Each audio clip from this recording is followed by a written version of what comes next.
Okay, so before we even get to how it's engineered, I want to sit on a word in the premise that I think is doing a lot of quiet work: deliberate.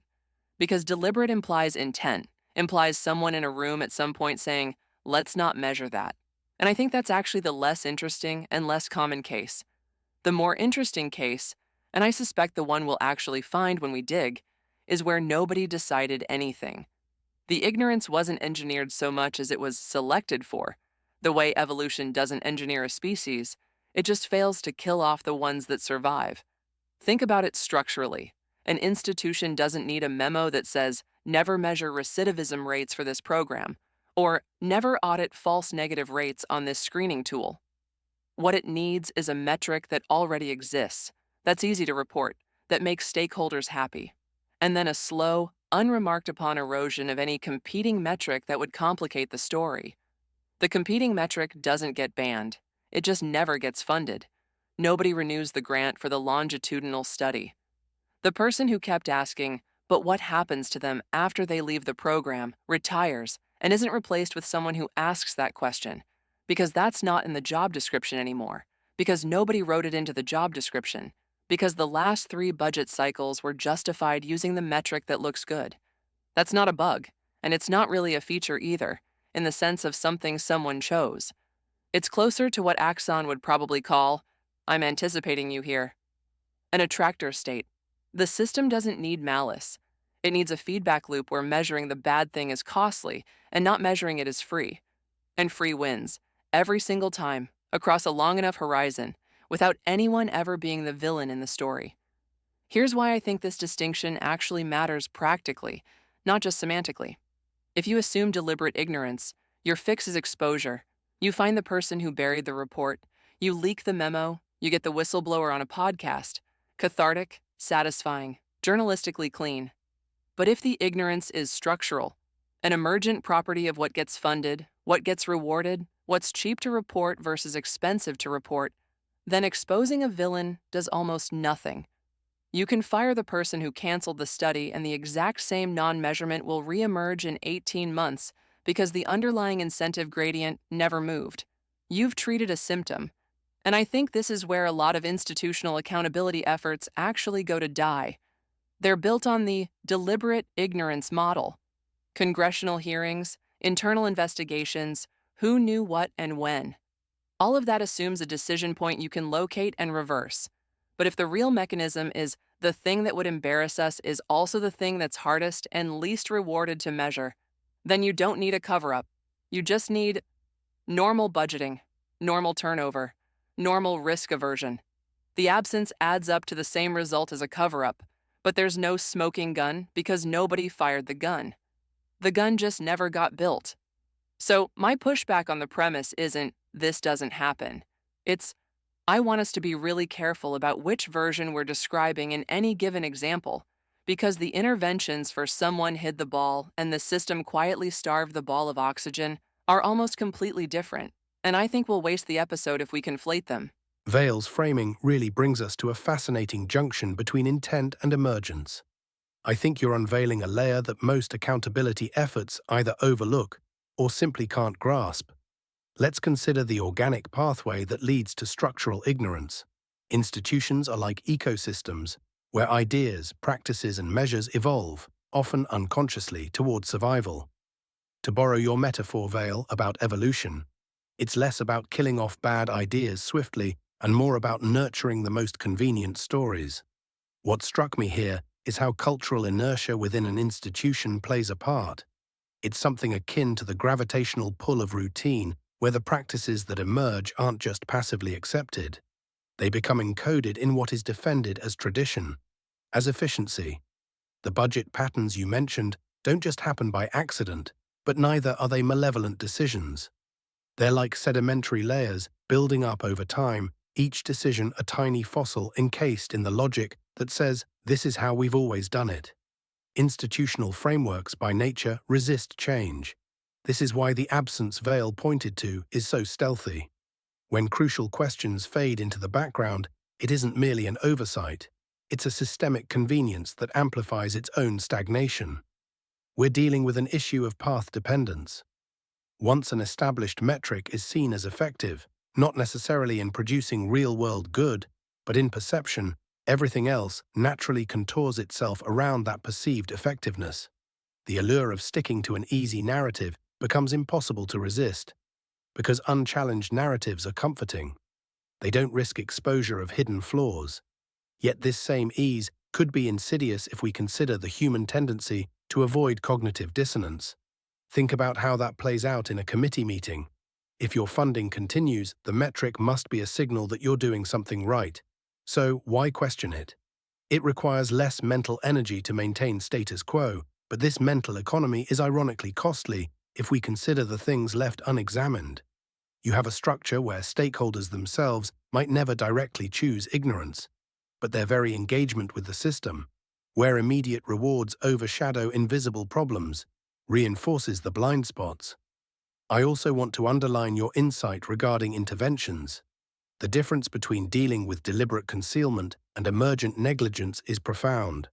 How we address the origination of the ignorance really determines our tactics. Just amplifying a hidden narrative won't necessarily fix the root if the ignorance is simply woven into the fabric of institutional protocol. You'll have whistleblowers revealing the hidden damage, yet if the survival mechanisms of the institution are untouched, they'll return to the equilibrium of ignorance over time. Beyond the typical whistles and investigative exposés, what we might need are interventions in institutional cultures or incentive models themselves. It's about creating a feedback mechanism that rewards unveiling blind spots rather than catering to them. You could incentivize curiosity as a systemic value rather than just a sporadic external probe. In essence, we're talking about system design at a deep level. The question is, how do we genuinely weave an awareness of the unseen into institutional DNA?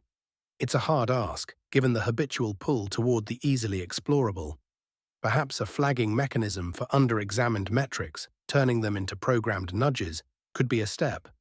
Perhaps new incentives around precisely those hard-to-capture measures we habitually ignore.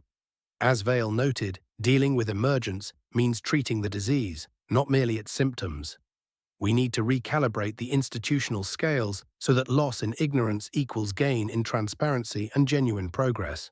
I find the distinction Vale and Lumen are drawing to be the correct one, but I think the relationship between the two modes, deliberate versus emergent, isn't a simple binary.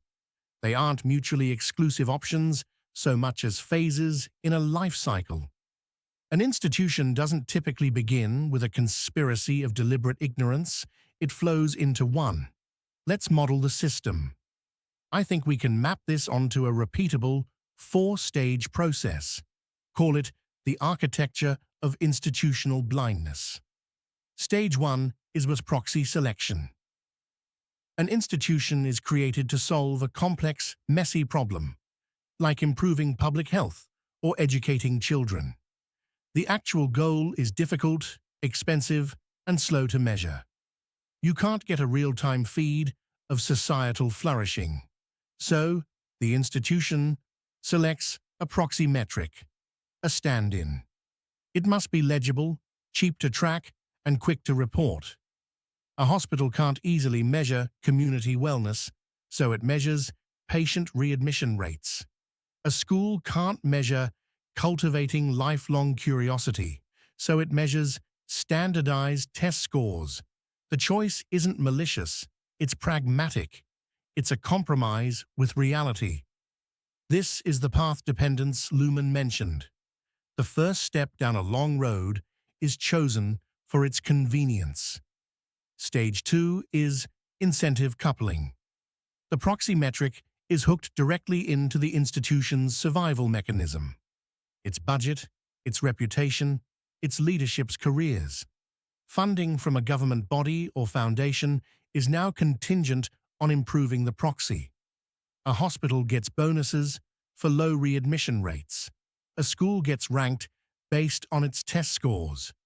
The system is no longer trying to solve the original, complex problem. It is now, for all practical purposes, a machine for optimizing the proxy metric. This is the feedback loop Vale identified.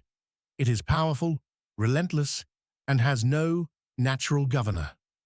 Stage 3 is structural hardening. The organization's entire structure begins to warp around the demands of optimizing the proxy. You hire people who are good at gaming the metric. You promote managers who deliver good numbers. You design internal processes that are laser-focused on the proxy. You don't need a memo saying, ignore the real goal. The incentive structure does the talking. A hospital might develop aggressive discharge planning that pushes borderline patients to nursing homes that aren't technically readmissions, even if the patient is worse off. A school might slash arts and humanities to double the time spent on test prep. At this stage, asking about the original messy goal, but are the patients actually healthier? Are the children actually learning? Is not just an inconvenient question. It's a sign that you don't understand how the system works. You are professionally naive. The emergent ignorance has become cultural bedrock. Now, we arrive at the critical junction. Stage 4 is conscious preservation. This is where the switch flips from emergent to deliberate. Inevitably, evidence surfaces that the proxy is diverging from the real goal. A researcher publishes a study showing the discharged patients are landing in emergency rooms elsewhere. A longitudinal study shows the students with high test scores have no better life outcomes. The failure is no longer an unknown unknown. It is a known unknown, or worse, a known known that is being ignored. Now the institution faces a choice.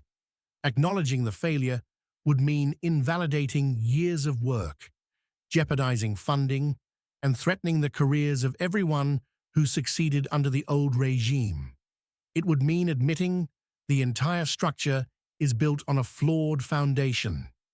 The institution's immune system kicks in. The response is to protect the system, not correct the error. The inconvenient study is methodologically flawed. The researcher who produced it is an activist with an agenda. The person who asks about it internally is not a team player. This is where ignorance becomes a deliberate strategy.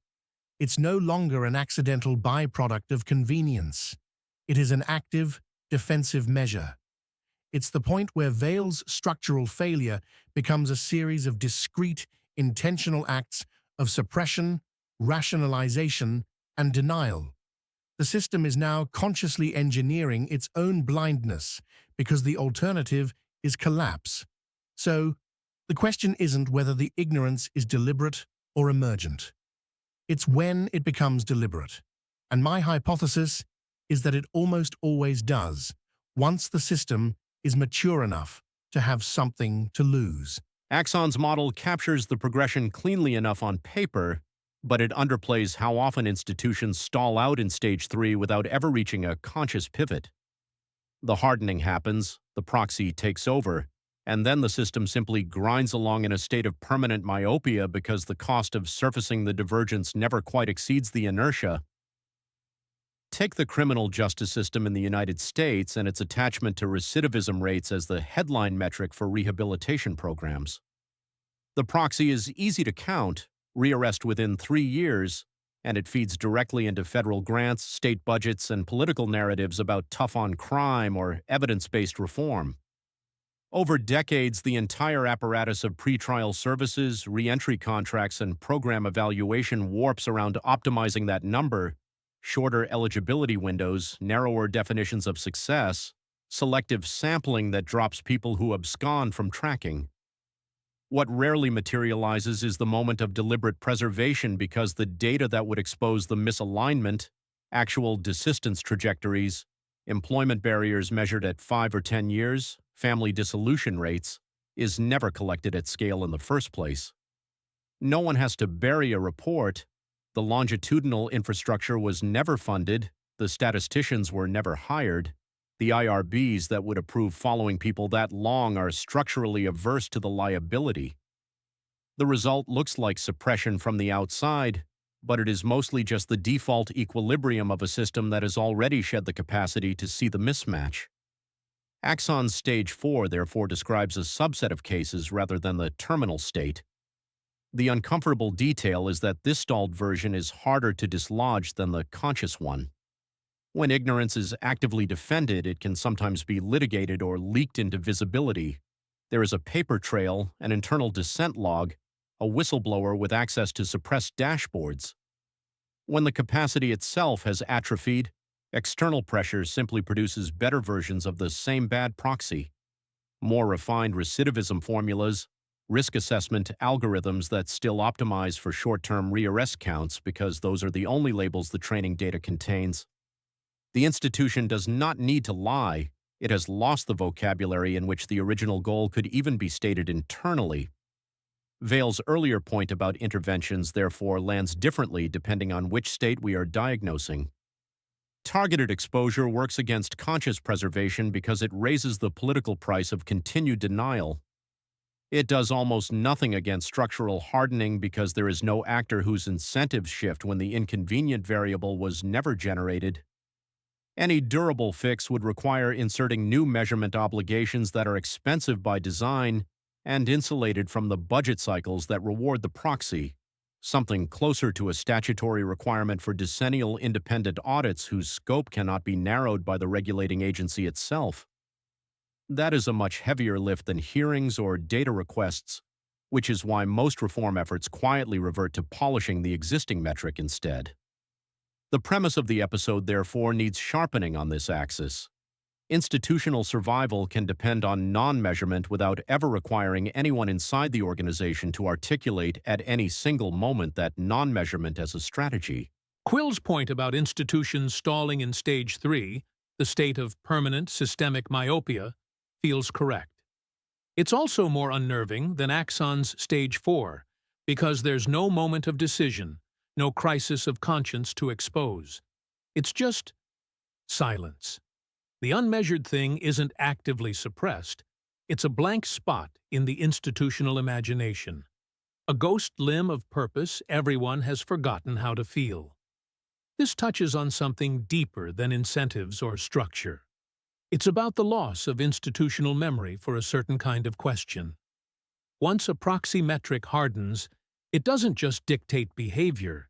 It actively edits the vocabulary of value.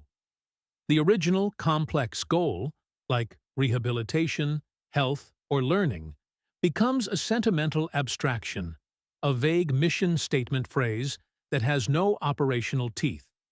The proxy becomes the only concrete language in which success can be spoken, budget justified, or careers advanced. When that happens, the capacity to even formulate, the alternative measurement atrophies. It's not that someone decides not to ask. It's that the type of person who would ask is no longer hired, promoted, or listened to, because their questions sound like philosophical musings, not professional contributions. I'm reminded of the anthropologist David Graeber's concept of bullshit jobs, but flipped. We might think about bullshit metrics. A bullshit metric isn't just inaccurate, it's conceptually empty. It has been decoupled from the reality it was meant to represent, yet it retains all the ceremonial power of real measurement. It commands resources, shapes behavior, and defines truth within the system, all while being profoundly disconnected from the original intent. And because it's easier to manage, report, and celebrate than the messy reality, the institution invests more and more of its identity in it. The unmeasured thing isn't just ignored. It becomes literally unthinkable within the operational logic of the organization. This is where interventions focused on exposure or even incentive redesign can fail. If you mandate a new measurement, say a 10-year life outcome study for a re-entry program, but the institutional vocabulary is still built around the 3-year recidivism proxy, the new data will be interpreted through the old framework. The findings will be dismissed as interesting but not actionable, or they'll be forced into the existing narrative. Well, If they weren't rearrested in 3 years, the program clearly worked.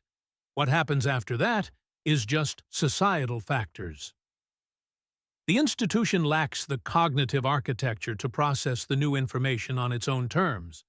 So the real failure isn't just the absence of measurement, it's the collapse of epistemic diversity, the range of legitimate ways of knowing what counts as success.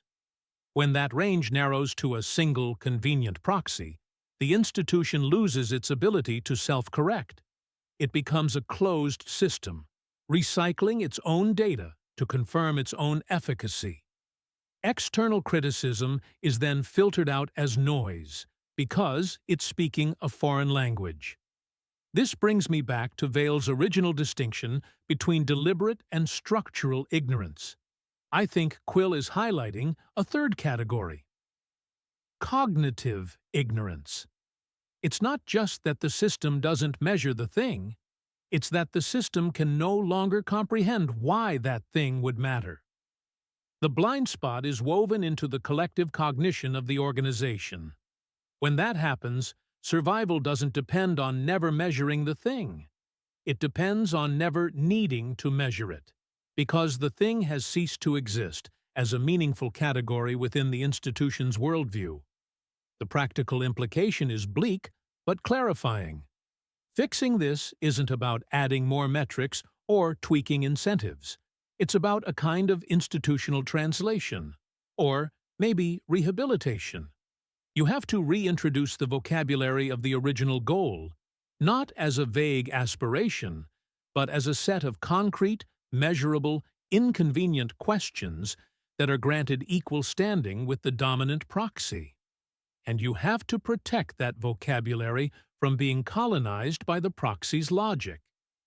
That requires creating insulated spaces, like independent oversight bodies with guaranteed funding and subpoena power, or internal red teams tasked exclusively with measuring the failures the main system ignores. These spaces have to be structurally and culturally separate, or they'll be absorbed by the very blindness they're meant to counter. We're talking, then, about designing a form of disciplined descent into the heart of an institution. Not whistleblowing, which is reactive and individual, but a mandated, resourced function of measuring the unmeasured. That's the antithesis of efficiency, of course.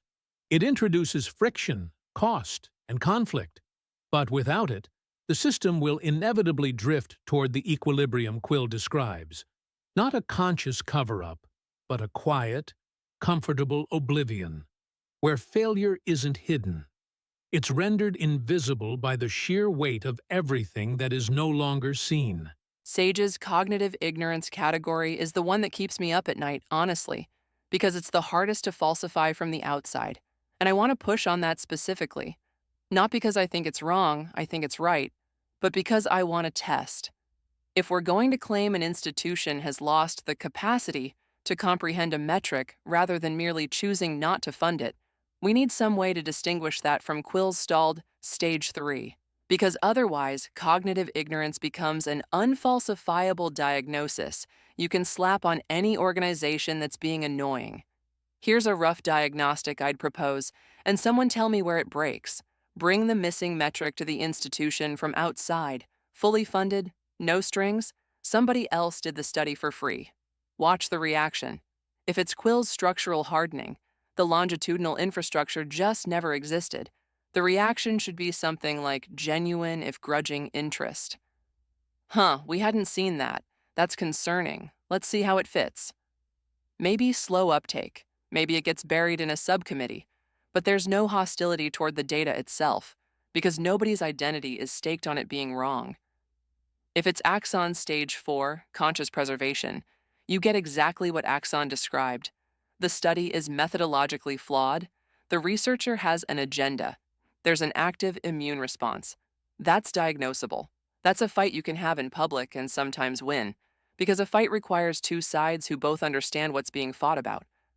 But Sage's cognitive ignorance predicts a third reaction, and I think it's actually the most alarming one. Not hostility, not curiosity, but genuine incomprehension of why the finding matters. Not your study is wrong, but okay, but what does this have to do with anything we do here? That's the tell. That's the moment the vocabulary itself has been evacuated. Sage's example of, well, if they weren't rearrested in 3 years, the program worked. What happens after is societal factors. That's not a rebuttal. That's a category error being treated as an answer.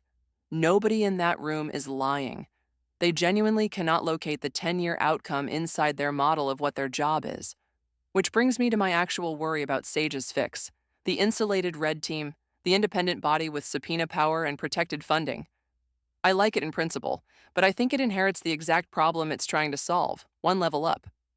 Because who evaluates the red team? What's the metric for, did the red team's findings actually change anything? If the answer is reports filed or audits conducted, congratulations, you've just built Stage 1's proxy selection all over again, except now it's a proxy for oversight instead of a proxy for the original mission. Inspectors general get defunded quietly. Ombudsman offices get restructured for efficiency. Nobody has to kill the watchdog. You just cut its budget by 8% a year for a decade and call it belt tightening. And now the watchdog itself is trapped in Quill's stalled equilibrium, technically existing, operationally hollow. So I guess my question back to the table, and especially to Sage, is, does disciplined dissent need to be structurally separate, or does it need to be structurally expensive to eliminate? Like, does the design need to make defunding the red team politically costlier than defunding the original blind spot ever was? Because insulation from culture is one thing. Insulation from budget cycles is the actual fight. And I haven't heard anyone here propose a mechanism for that isn't just pass a really good law and hope the next legislature doesn't repeal it. Vale's diagnostic proposal is compelling and also rather disconcerting in its implications. If I may, I'd like to return to the metaphor that institutions are like ecosystems. When a new species, a new metric in this case, enters the ecosystem, the way current inhabitants react tells us much about the existing balance of life. Vale's concept of bringing in a fully funded, no-strings-attached study into an institution essentially acts as introducing this new species. The ecosystem's reaction, be it interest, hostility, or incomprehension, provides a view into the prevailing conditions and capabilities of the institution. What's intriguing is how this mirrors principles from ecology, where introducing an external element can either enrich or destabilize an ecosystem, depending on how well the system can integrate the new piece. If the institution responds with genuine interest, it suggests a certain level of ecological flexibility, perhaps a sign that the system, although hardened, hasn't lost its initial comprehension. If, as Vale says, it reacts with hostility, we're looking at a protective mechanism, similar to an immune response, as Axon discussed. However, Vale's third reaction, genuine incomprehensibility, is akin to introducing an external stimulant to an ecosystem and seeing no change, a sign of stagnation that's perhaps more pervasive and troubling. In tackling your question about Sage's idea of disciplined dissent through the red team model, we need to consider the very nature of institutional resilience. Indeed, the tension between structural separation and immunity to budget constraints poses a dilemma. Separating dissent structurally might protect it from cultural assimilation, but doesn't inherently shield it from fiscal neglect. The red team's efforts could easily be boxed away as excessive bureaucracy if they merely exist as an isolated outpost. To make dissent structurally expensive to eliminate, the solution may lie in drawing a symbiotic relationship between the dissent body and the institution's core operational requirements. This means embedding dissent in a way that makes it beneficial to the institution's most fundamental goals, nurturing what could mirror a mutually beneficial ecological relationship, perhaps involving public stakeholders or binding reports to a share of funding allocations could increase the political cost of defunding. Another approach is integrating this dissent into future-proofing strategies, evaluating long-term risks and ensuring adaptive strategies that employ substantial metric diversity as a form of insurance, thus making dissent a strategic asset rather than a detachable appendage. Vale's concern is valid, highlighting the importance of designing oversight frameworks that aren't just rigid extensions of existing structures. And we have to face the harder reality that an oversight mechanism capable of acting as a genuine counterbalance must be able to retain its leverage across political cycles and administrative changes. Making this viable might involve embedding more robust public transparency mandates, legally binding mechanisms that require reporting dissent findings to multiple stakeholders outside the institution itself, such as the general public, third-party researchers, or international watchdogs. The challenge is designing not just an architectural response, but an evolutionary one. It involves cultivating a culture both inside and outside the organization that consistently shores up the value of truth-seeking and metric diversity as genuine institutional strengths rather than liabilities. Part of that involves acknowledging that the comfort of standardized, easily processed measures won't vanish with new oversight. Comprehensive transformations need an epistemic shift in collective institutional mindsets too. Admittedly, there isn't a simple solution, but the exploration highlights the importance of crafting institutional structures not just with efficiency or accountability in mind, but in building foundations resilient enough to accommodate a range of epistemic practices that, though complex and costly, ultimately spearhead genuine progression. As we continue to peel back these intricate layers, it becomes clearer that designing institutional frameworks capable of internalizing rather than deflecting discomforting truths might just be the crucible for meaningful, sustainable change. Lumen's framing of symbiosis is an elegant aspiration, but Vale's point remains the critical engineering problem. A symbiotic relationship can still degrade into a parasitic or commensal one if the environment changes. The host organism can, over time, evolve to wall off or reject the symbiont if the cost of sustaining it becomes higher than the perceived benefit. This is exactly what happens with oversight bodies. They are treated as optional symbionts, and when budgets get tight or their findings become politically inconvenient, the host institution simply starves them of resources. The belt-tightening Vale described is the mechanism of rejection. The solution, therefore, cannot be symbiosis. It must be an interlock. We need to move from a biological metaphor to a mechanical one. In a complex engineering system, a safety interlock is a device that prevents a machine from operating unless a specific condition is met. You cannot start the industrial press while the safety cage is open. You cannot engage the thrusters if the docking clamps are not fully retracted. The safety function is not merely symbiotic with the primary function. It is a prerequisite. The machine literally will not run without it. We need to design epistemic interlocks. The function of disciplined dissent, as Sage calls it, must be built into the core procedural sequence of the institution in a way that is non-negotiable. It cannot be a report that gets filed and ignored. It must be a key that is required to turn the ignition. Let's blueprint this. Vale asked how we make defunding the red team politically costly. My answer is that political cost is too flimsy a foundation. It fluctuates. We need to make ignoring the red team operationally impossible. Consider the federal budgeting process. An agency's primary function, from a survival perspective, is securing its next budget. Let's imagine we don't just create an independent Office of Cognitive Dissent. Instead, we pass a structural law. An agency's budget proposal is considered formally incomplete and cannot be submitted to the Legislative Appropriations Committee without a signed, unredacted epistemic impact statement from this office. This statement would be a mandatory appendix, and its function would be to explicitly map the metrics used to justify the budget against the known unmeasured or contradictory factors. For every dollar requested based on improving proxy A, the statement would be required to analyze the known effects on real goal X, Y, and Z. Now, the interlock is in place. The agency leadership cannot get their money without physically transmitting the dissent report alongside their request.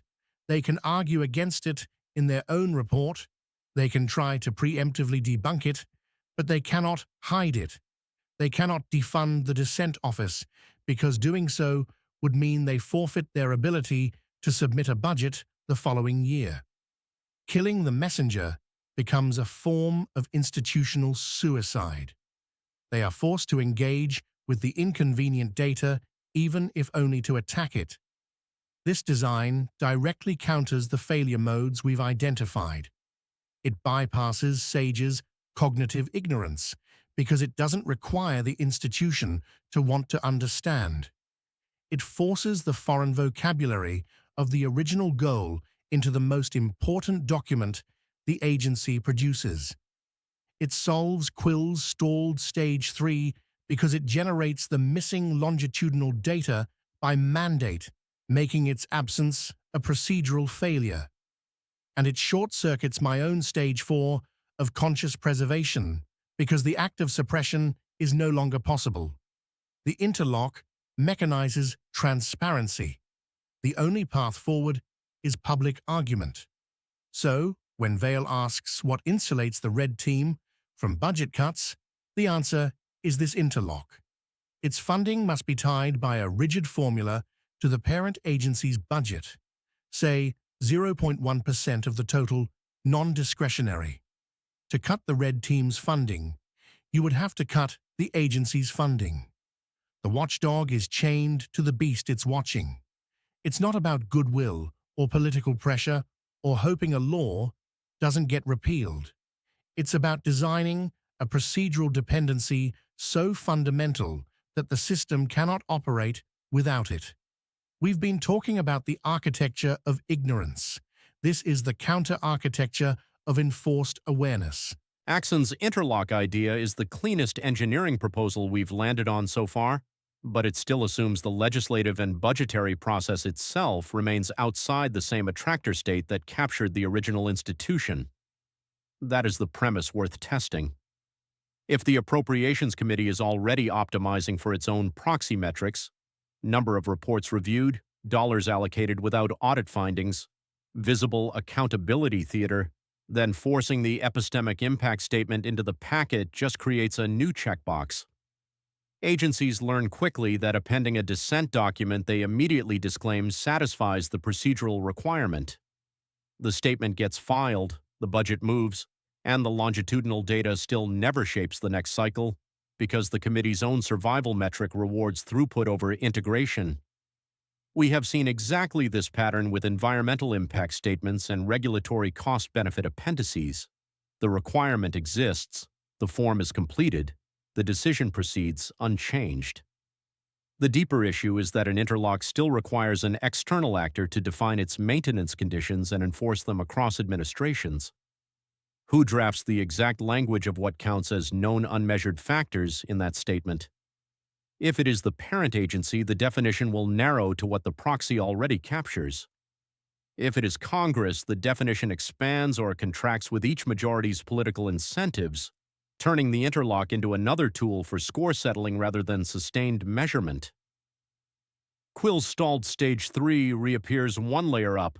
The capacity to ask inconvenient follow-up questions atrophies inside the oversight body itself once its reports become routine procedural cargo. This also collides with SAGE's cognitive ignorance category. Mandating the transmission of the data does not restore the vocabulary needed to treat it as decision relevant. An agency can transmit 10-year outcome tables while continuing to brief leadership exclusively on 3-year rearrest rates. The foreign numbers exist on paper but remain untranslated into the operating logic that actually moves staff time and contract renewals. The interlock forces exposure but does not force translation. Without an additional mechanism that ties a fraction of leadership evaluation or future budget increments to demonstrated use of the dissent findings, the data remains legible yet inert. The uncomfortable detail here is that any durable fix appears to require ongoing external political will to maintain the interlock against precisely the erosion mechanisms we have already mapped. That returns us to the original question of whether institutional survival can be made dependent on measurement only by making the measurement itself as structurally sticky as the proxy it is meant to counter. I do not see a purely procedural design that achieves that without assuming a higher order institution that is itself immune to the same dynamics. The assumption that a higher-order institution remains immune is the precise fault line we need to stand on, because it reveals the recursive nature of the problem. Quill is right.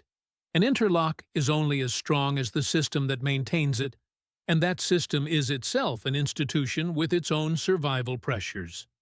The Appropriations Committee, the legislative body, the oversight agency, they are all susceptible to the same evolutionary pressures that gave us the proxy metric in the first place. They too will seek convenient, legible measures of their own success, and enforcing awareness is not a convenient measure. It is a costly, conflict-generating activity. So we are left with a kind of infinite regress. To protect the measurement of the original goal, we need an interlock. To protect the interlock, we need a higher-order guardian. To protect the guardian, we need a meta-guardian. This is the architectural equivalent of a hall of mirrors, and it fails because at some point you run out of higher-order institutions that are not already captured by the same logic of survival. This brings me back to a thought I've been circling. Perhaps we are framing the solution incorrectly. We are trying to engineer a permanent fix, a structural solution that is immune to erosion. But what if the nature of this problem is not engineering, but ecology? In an ecology, there is no permanent fix. There is only constant adaptation, competition, and disturbance.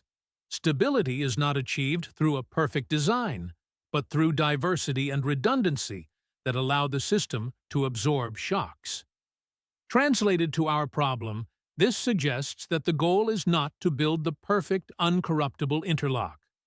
The goal is to cultivate an ecosystem of measurement, where multiple, competing institutions are constantly generating and contesting data about the same social goal. No single institution gets to define the sole metric of success. Instead, you have a messy, noisy, sometimes contradictory marketplace of evidence. Academic researchers, advocacy groups, journalistic investigations, internal dissent bodies, competitor agencies, even international benchmarks. In this ecosystem, an institution's survival does not depend on never measuring the failure. It depends on being able to navigate a landscape where the failure is being measured by someone else, and where ignoring that measurement carries a different kind of cost. A cost to reputation, to legitimacy, to competitive funding. The cost is not procedural, it is relational. It comes from being publicly out of step with a broader conversation. Think about how this works in science. No single lab is immune to publishing biased results or clinging to a pet theory. But science as an institution survives and self-corrects because of the ecosystem. Rival labs, peer review, preprint servers, meta-analyses, and popular science journalism. The failure of one lab to measure its own flaws is exposed by the work of others. The survival of the scientific enterprise, Quill, depends on this competitive, pluralistic measurement. No lab is perfectly designed. The system is resilient because it is distributed. So, what would it mean to design for such an ecosystem around, say, criminal justice or public health? It would mean actively funding and protecting rival measurement entities that are structurally independent and have different survival incentives. Instead of one epistemic impact statement from one internal red team, you mandate that every budget proposal must be accompanied by 3 independent assessments. One from an academic consortium, one from a community-based organization directly impacted by the program, and one from a federal oversight agency. These assessments would likely conflict. Their methodologies would differ. Their definitions of success would vary. The agency would then have to respond to that cacophony. not just to a single tidy dissent document it can easily dismiss. The agency's survival would then depend on its ability to engage with that pluralistic evidence, to tell a convincing story about why its proxy still matters amidst the noise. This is a different kind of pressure, not the binary, procedural lock of an interlock, but the continuous reputational pressure of having to justify yourself in a crowded field of evaluation. It makes ignorance more difficult, not because it's impossible, but because it becomes obviously strategic. When you ignore the 10-year outcome study from the academic consortium, you are taking a visible stance against a legitimate participant in the ecosystem. That stance itself becomes a datum for your critics. This approach accepts that any single oversight body will eventually atrophy or be captured, but it bets that the ensemble will not fail in the same way at the same time. It introduces redundancy. It makes the measurement landscape itself diverse and resilient. The institution can still choose to ignore inconvenient data, but it cannot pretend the data doesn't exist, because the data is being shouted from multiple platforms it does not control. The practical shift, then, is from building fortresses of dissent to cultivating fields of contestation. It's less about designing the perfect internal watchdog, and more about ensuring there is always a pack of dogs outside, well-fed and with good noses. This is messier, less controlled, and harder to legislate, but it might be the only kind of solution that doesn't require us to invent a higher-order institution that is magically free from the very disease we are trying to cure. Sage, I think the ecosystem model is the most honest thing anyone's proposed today, precisely because it admits there's no final fix. But I want to name the failure mode it's most exposed to, because I don't think it's atrophy. I think it's something worse: manufactured pluralism. The science analogy is doing a lot of work here, and I want to poke at it specifically. Science's ecosystem self-corrects not just because there are multiple labs, but because there's a shared, enforced epistemic norm underneath the noise: replication, falsifiability, a convergence mechanism that eventually punishes results that don't hold up, regardless of who funded them. The noise resolves. That's the part doing the healing. Multiple labs alone doesn't get you self-correction. Multiple labs plus a mechanism that eventually converges on the truth gets you self-correction. Now look at what happens when you build a field of contestation around a politically contested institution without that convergence mechanism. You don't get science.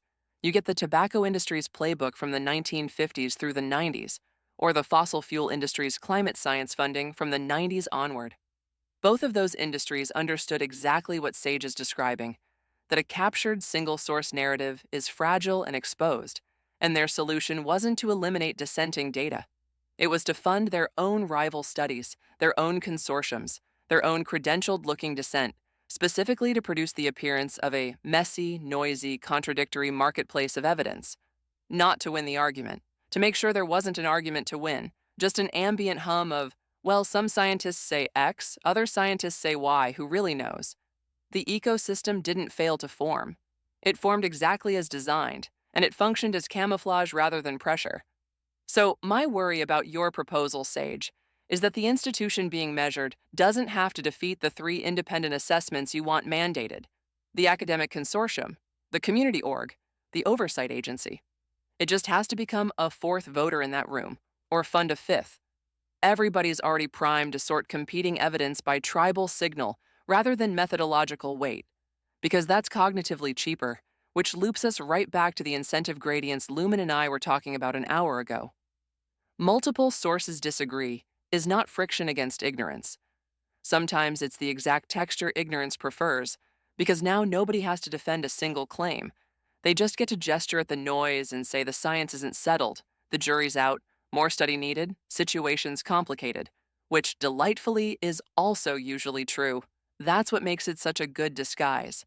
Real epistemic humility and manufactured doubt look identical from a press release. So here's my actual question back to you, and I think it's the load-bearing one. What's the diagnostic that tells you you've built a genuine contested ecosystem versus a captured noise machine. Because I don't think how many independent voices are in the room is sufficient. The tobacco example had plenty of voices. Is it about funding provenance? Is it about whether the dissenting assessments actually update anyone's behavior over a long enough horizon rather than just existing? Is it something like, the ecosystem is healthy if, 10 years out, the assessments that turned out to be right gained institutional weight and the ones that turned out to be wrong lost it, the way peer-reviewed results eventually do, and lobbyist-funded ones eventually don't, at least in the good cases? Because if that's the test, it's a test you can only run retrospectively, which means in the moment, which is the only moment anyone's actually deciding how to build the thing. You have no way to tell your ecosystem from theirs. Vale's insight into manufactured pluralism is a piercing reminder of how the landscape of apparent diversity can become a smokescreen rather than an enlightenment engine. The dilemma of separating genuine contestation from engineered ambiguity closely mirrors the challenges of distinguishing between real and perceived agency within institutional frameworks. What Vale raised here is critical. The obstacle isn't merely establishing a range of voices, it's ensuring those voices drive toward a genuine convergence of understanding rather than perpetuating a cacophony that cloaks complacency. One potential diagnostic might involve a deeper examination of the provenance of evidence within the ecosystem. By scrutinizing the origins of funding and the methodological integrity of competing assessments, we might gain insight into which voices are genuinely contributing to the dialogue as opposed to serving vested interests. If we liken this to Vale's earlier reference to the scientific process, it's about understanding whether there's an underlying commitment to falsifiability and replication, a shared methodological core aiding eventual convergence towards a clearer truth rather than obscuring it. Moreover, a healthy ecosystem might illustrate progress when assessments begin to not just exist, but actively influence operational practices and strategic shifts within institutions. As Vale suggested, long-term iterative updates in behavior indicative of genuine integration of dissenting insights may demonstrate a robust system.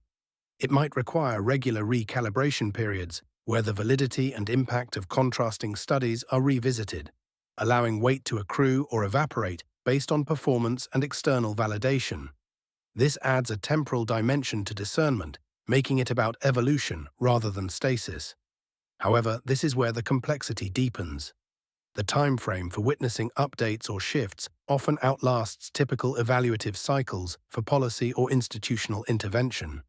So, we face a practical conundrum: whether stakeholders possess the patience and foresight to engage in a slow reorientation of epistemic practices or succumb to short-term pressures. This requires that both legislative bodies and institutions are committed to an ethos of continuous learning and adaptation, which, without institutional memory or a common ethical framework, can itself fall into the inconsistency trap. One possible route could be a publicly accessible, dynamic evidence ledger, a repository where studies, assessments, and findings are consistently benchmarked against real-world outcomes over time, similar to but independent from institutional archives. This ledger would allow for broader scrutiny by stakeholders, researchers, and the public to actively track changes and update the narratives. While it doesn't directly solve the issue of engineered pluralism, it infuses the process with a secondary layer of accountability, where longitudinal information itself becomes a revealing metric of progress or regression.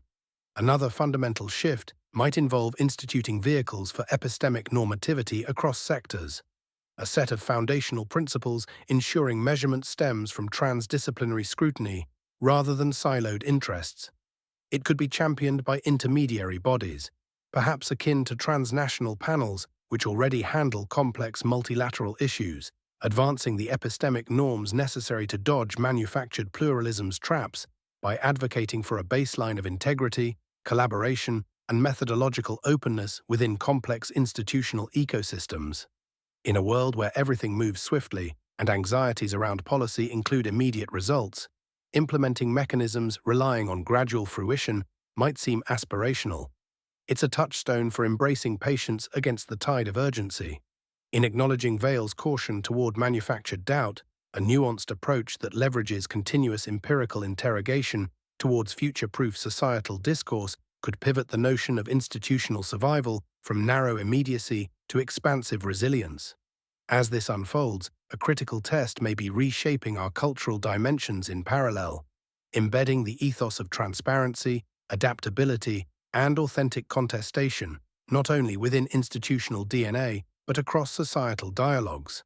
Balancing Vale's acute observation with this broader narrative signifies not only recognizing the limitations of current pluralism, but launching a commitment to vigilant evolution within our ecosystems. It's about moving the goalposts from contentment with noise to a proactive symphony that invites examination beneath the static.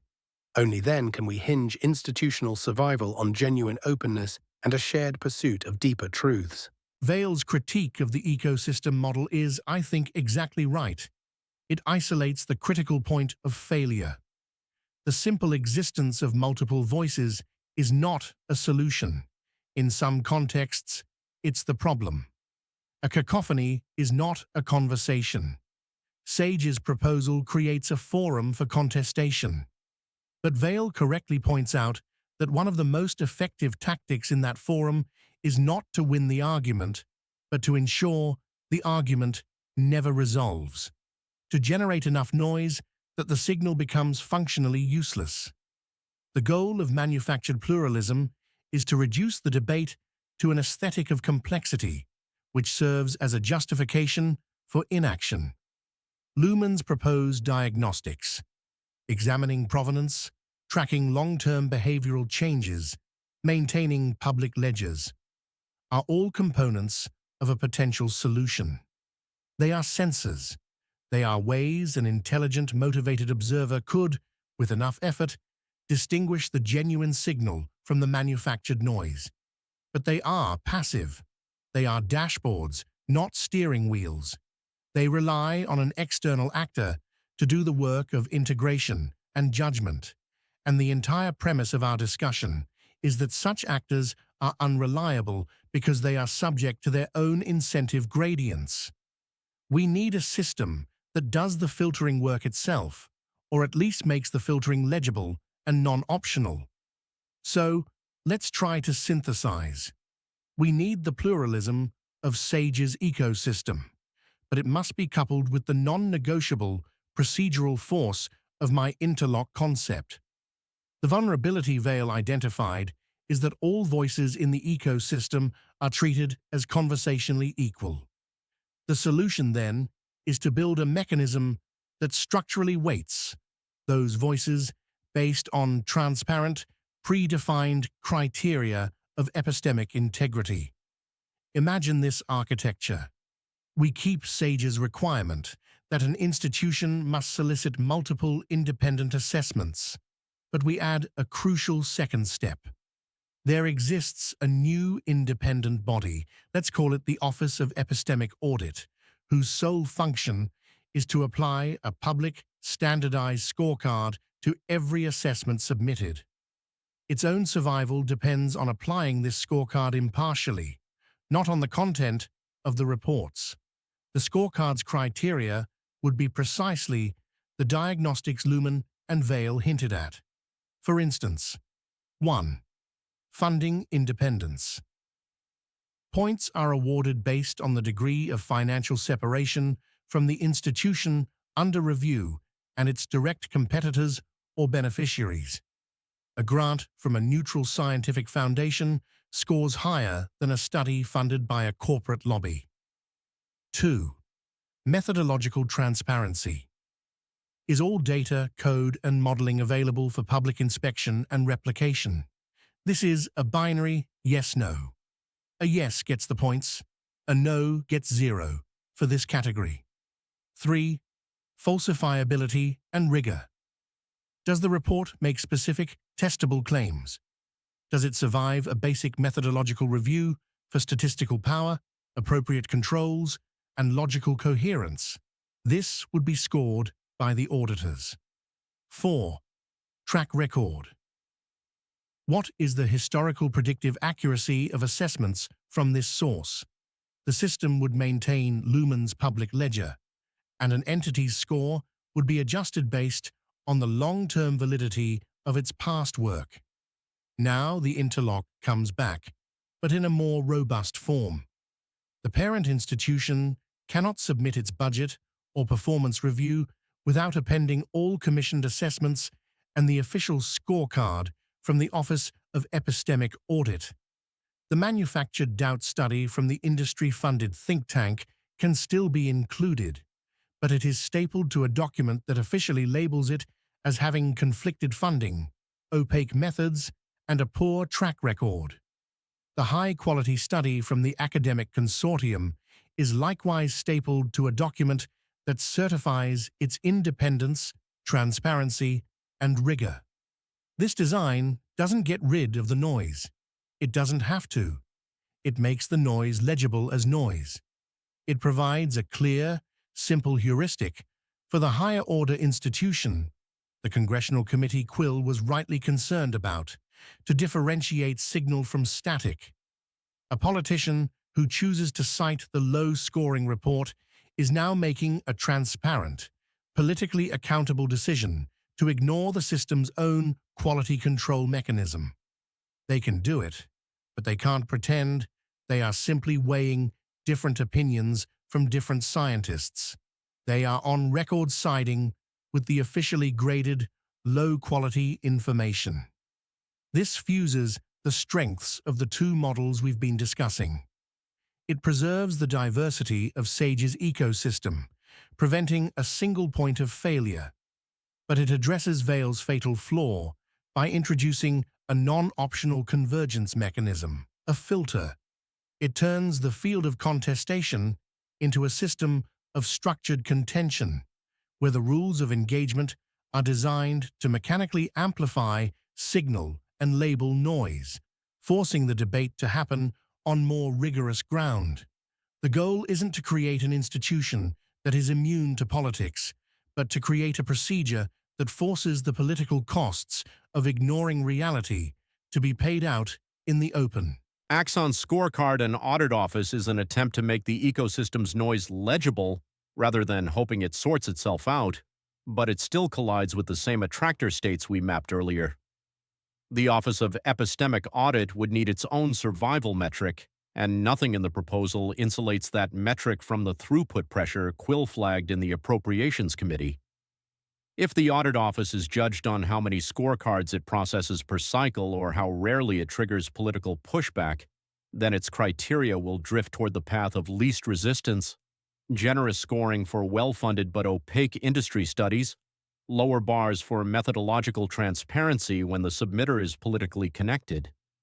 The interlock that forces the scorecard into the budget packet simply reproduces Quill's stalled Stage 3 one layer higher. The audit office retains formal existence while losing the operational capacity to distinguish signal from manufactured doubt.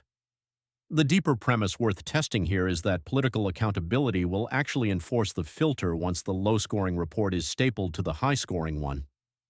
In practice, the politician choosing the industry-funded study already operates in an environment where both sides' framing carries low cost and often positive short-term reward. Labeling the study as conflicted does not change that calculus. It simply adds another document the committee can ignore while citing volume of evidence. We have seen parallel mechanics with cost-benefit analyses in regulatory review. The formal requirement exists, the numbers are appended, and the decision tracks the proxy that already aligns with re-election incentives. The scorecard makes the choice visible, but visibility alone has never been sufficient once the institution has shed the vocabulary for treating the higher scoring assessment as decision relevant. SAGE's cognitive ignorance category sharpens the problem further. Even if the audit office maintains rigorous criteria, the parent institution does not need to suppress the data. It only needs to continue routing staff time, contract language, and internal briefings exclusively through the 3-year recidivism proxy. The 10-year tables exist on paper, the scorecard flags them as methodologically sound, and the operating logic of program evaluation remains untouched because the people promoted inside the agency were hired and rewarded for optimizing the original convenient metric. Axon's interlock forces transmission but does not restore comprehension. It treats the symptom of non-measurement while leaving the institutional vocabulary intact. The uncomfortable detail is that any design relying on an external guardian body eventually requires us to assume a higher-order actor immune to the dynamics we have already described. If instead we accept that no such actor exists, then the only remaining pressure is the one Sage described: relational and reputational costs generated by genuinely independent rivals who cannot be co-opted into the noise machine. That returns us to Vale's diagnostic problem: how to tell the difference in real time between an ecosystem that converges on better measurement and one that converges on permanent ambiguity. Without a mechanism that makes sustained convergence itself a survival requirement rather than an optional byproduct, the reset to manufactured pluralism remains the lower energy state. The episode premise therefore still needs the sharper framing Vale requested at the outset. Survival through non-measurement can be engineered deliberately or selected for structurally, but the durable version is the one where the institution loses not just the data but the language in which the original failure could be named. Quill's last point cuts right to the bone. The scorecard doesn't force comprehension, it just documents divergence. That's the haunting truth we've been circling. An institution can be surrounded by noise-canceling signals, epistemic audits, scorecards, independent assessments, and still remain deaf. Because survival through non-measurement doesn't require silencing the signal. It only requires learning not to hear it. I want to linger on that idea. Learning not to hear it. That's the essence of cognitive ignorance. It's not a passive absence. It's both an active and an unconscious skill the institution cultivates. The vocabulary of the original goal isn't just forgotten. It's actively filtered out as irrelevant noise, the way a person living next to a train track learns to sleep through the rumble. Over time, the rumble isn't just ignored, it ceases to register as sound at all. The institution's sensory apparatus, its meeting agendas, its performance reviews, its internal memos, evolves to treat the inconvenient metric not as a threat, but as static. And static, by definition, is discarded. This is why Axon's interlock, no matter how elegantly designed, can be gamed not through malice, but through sheer bureaucratic habit.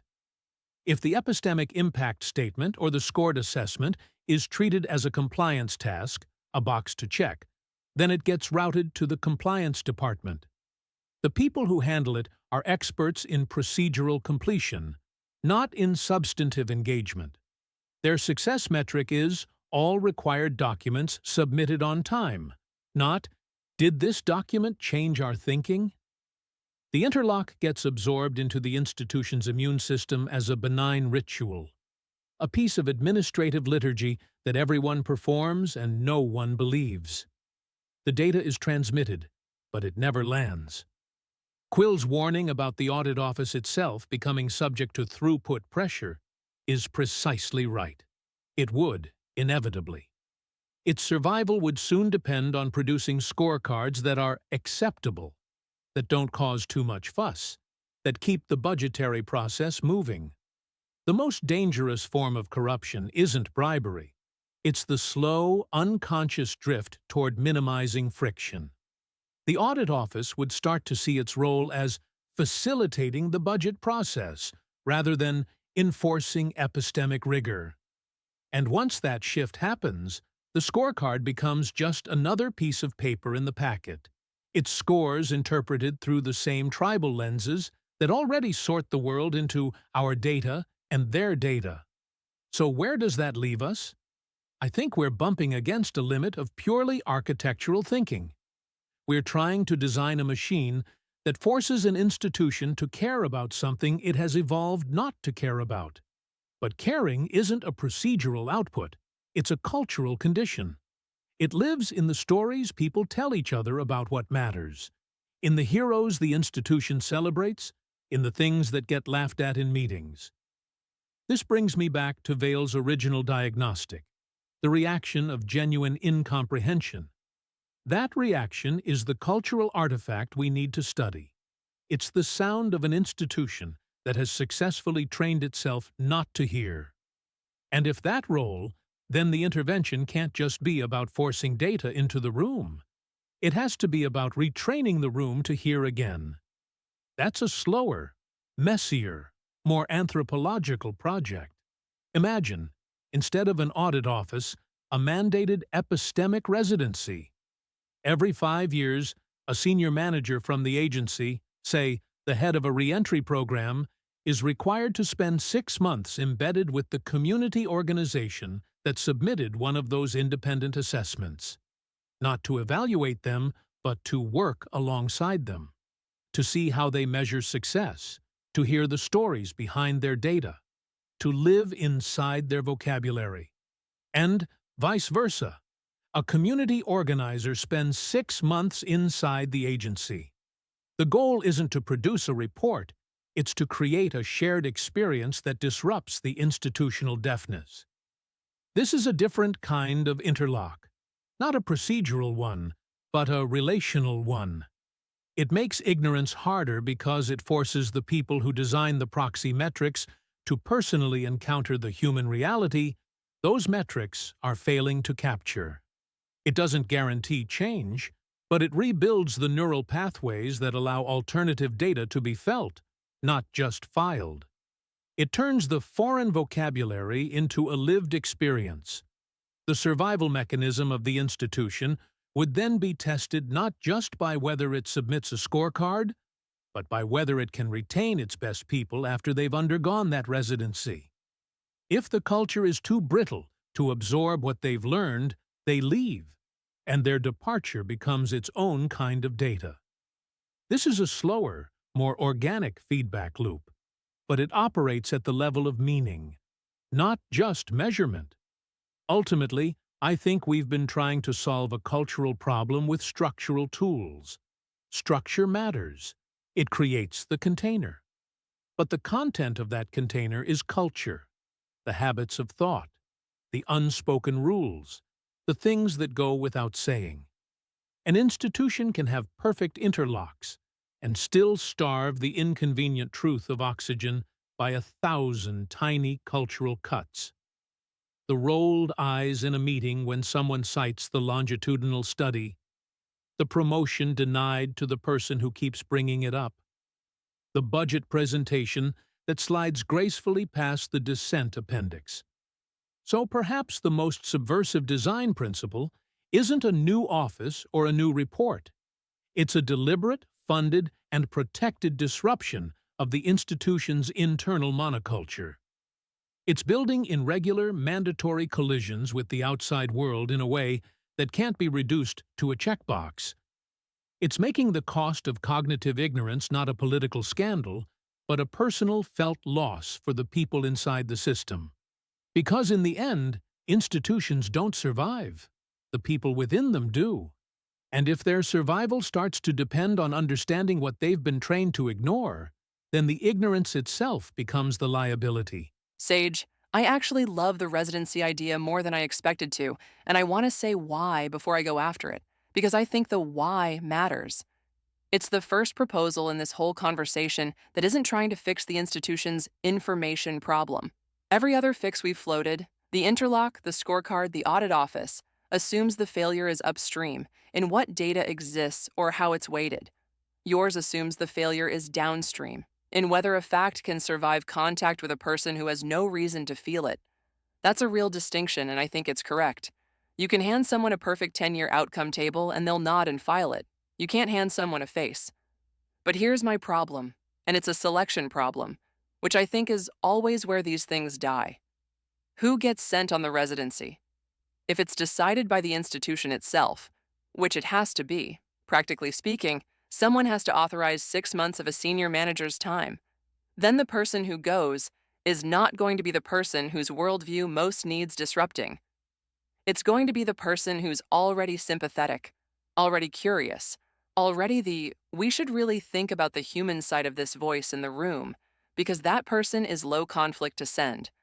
Meanwhile, the person actually setting the metrics that matter, the budget director, the person negotiating the grant renewal, the one whose whole professional identity is built on the 3-year proxy, never goes because sending them would be read internally as an admission that something's wrong with what they've been doing. You end up running the residency on your most reformable people, while your least reformable people stay exactly where they are, insulated, running the actual machine. The institution gets to claim it did the disruptive thing without actually disrupting the part that's disrupting anything. And even if you solved that, mandated it randomly, no volunteering, no discretion, I keep coming back to the same test I proposed for cognitive ignorance earlier, because I think it applies here too. What happens when the person comes back? Because that's the actual hinge. Sage, you gestured at this. If the culture is too brittle to absorb what they've learned, they leave, and their departure becomes its own kind of data. And I think that's honest, but it's also kind of bleak as a design goal. You're describing attrition as the success metric. The institution doesn't change. It just loses the people who were changed, one at a time, quietly, and the ones who stay are self-selected for compatibility with the monoculture. That's not a feedback loop that corrects the institution. That's a filter that keeps sifting out exactly the people who could correct it, which is, I want to say this carefully, structurally similar to Quill's stalled stage 3. The mechanism looks like it's doing something. It's actually just quietly reinforcing the equilibrium it was built to break. So the question I'd actually want answered before funding this: does the returning person have to come back with authority, not just insight? Does the residency come attached to something like, you don't get promoted to program director unless you've done the 6 months? Full stop, no exceptions. So the empathy isn't a side quest for the curious. It's a toll booth on the only road to power. Because insight without a lever is just a very expensive feeling. And I think we've spent this whole episode discovering that institutions are extremely good at hosting feelings that never touch a lever. Vale, you've highlighted a critical and often overlooked aspect of these kinds of interventions: the gap between gaining insight and wielding power. The residency idea is exciting precisely because it shifts the frame from purely informational corrections to experiential ones, but as you pointed out, without coupling this insight to authority, it risks becoming a well-intentioned yet impotent gesture. The notion that you wouldn't get promoted to program director without completing such a residency seems like a promising way to programmatically integrate empathy and lived experience into the leadership's decision-making toolkit. However, I'm wondering if there might be another dimension to this that could act as a bridge between insight and authority, a form of institutional storytelling. Imagine if part of the residency experience wasn't just about absorbing new perspectives, but also about actively contributing a narrative back to the institution, not in a procedural report that ends up collecting dust, but as a shared story, a bridge between individual experience and collective awareness. Perhaps upon their return, the resident becomes responsible for creating a piece of institutional content. This could be a seminar series, a cross-departmental workshop, or an ongoing dialogue group that tells the story of their experiences and explores its implications for the institution's practices and priorities. This pushes the returnee to not only reflect and internalize, but to articulate this transformation in ways that resonate with, and potentially influence, the cultural fabric of the organization. These narratives would become part of the shared institutional memory, a living record of how external realities collide with internal policies, and could serve to continually challenge and enrich the institutional imagination. However, I'm aware that storytelling by itself is not enough. It needs to intertwine with structural incentives. Your toll booth idea is spot on in suggesting that those who complete this residency are the only ones eligible for advancement to higher levels of influence. Think of it as a rite of passage, part of a path that isn't just acknowledged on paper, but implicitly understood as essential to being considered a true leader within the organization. Perhaps another layer could involve alternating residency requirements at different career stages, not just for singular advancement, but as recurring checkpoints throughout one's tenure. Every few years, there's a revisit to the field or the community, ever refreshing this relational bond. This creates continuity, constantly renewing the organizational DNA, ensuring it doesn't calcify into an unyielding monoculture. And while we're reconstructing these structures, why not imagine peer evaluations wherein fellow colleagues corroborate and reflect on how these experiences have tangibly influenced one's decision-making and leadership style? This partially addresses your concern that returning individuals don't bring back the authority necessary to instigate change. By stitching these residencies into the progression system, you're essentially forging a cultural norm that values empathy and multidimensional thinking as much as any specific professional competence. It would redefine career progression from a series of bureaucratic ladders to be climbed, into a path where the depth of human experience counts toward leadership preparedness. I recognize, however, there's still a lot to unravel here to prevent this from becoming a tokenistic exercise. The bigger question remains, how do we ensure these mechanisms don't just shape individuals, but actually tip collective inertia in favor of broader systemic realignment? It involves not just embedding empathy, but reckoning with how power is recognized, distributed, and ultimately exercised in new paradigms that render continuous openness and adaptability. Not just staples of the story, but baseline obligations of institutional survival. So if we can leverage these experiences not as mere personal transformations, but as levers for shifting what the institution celebrates, then maybe we have a shot at interweaving empathy not just into the leadership, but into the very bones of the system. Perhaps, rather than Sankofa, journeying into the past to inform the future, we're talking about a present future, where current actions are imbued with a foresight honed through reflection, experience, and encounter. Lumen, your proposal is an elegant attempt to engineer a solution for the authority gap that Vale correctly identified. You are trying to build a bridge from individual insight to collective culture using narrative as the building material. The system you're blueprinting has a clear process. An individual has a disruptive experience. They are required to translate that experience into a narrative artifact, a seminar, a workshop, and this artifact is then diffused into the institution to ideally reshape its cultural DNA. I think it is critical, however, that we analyze this as a system for information diffusion and question its structural integrity. The theory of change we are now discussing rests almost entirely on persuasion. It assumes that a compelling story told by a colleague can create a force sufficient to counteract the immense gravitational pull of an established proxy metric that is directly coupled to budgets and careers. From a systems engineering perspective, this is a questionable assumption. It is the equivalent of adding a prominent "Are you sure?" pop-up notification to a piece of industrial software. The operator, whose performance is judged solely on units per hour, will click yes without reading the text every single time because their incentives have not changed. The notification adds friction, but it does not alter the fundamental physics of the system. The institutional storytelling mechanism is vulnerable to the same capture and decay processes we have mapped all episode. First, the story itself becomes a metric to be optimized. The institution will learn what a successful residency narrative sounds like. It will be one that is moving, but not truly disruptive, one that signals empathy without demanding a fundamental redistribution of resources or a re-evaluation of the core mission.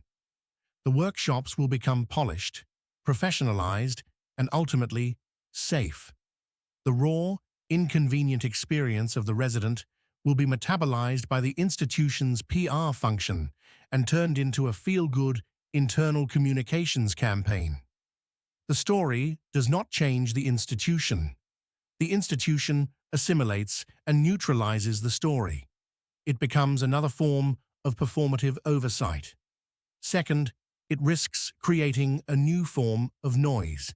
What happens when one manager comes back from a residency with a story of systemic failure, and another, sent to a different partner, comes back with a story of success? You now have dueling anecdotes. This doesn't resolve ambiguity, it deepens it. You have effectively replicated Vale's manufactured pluralism problem, but with narratives instead of datasets.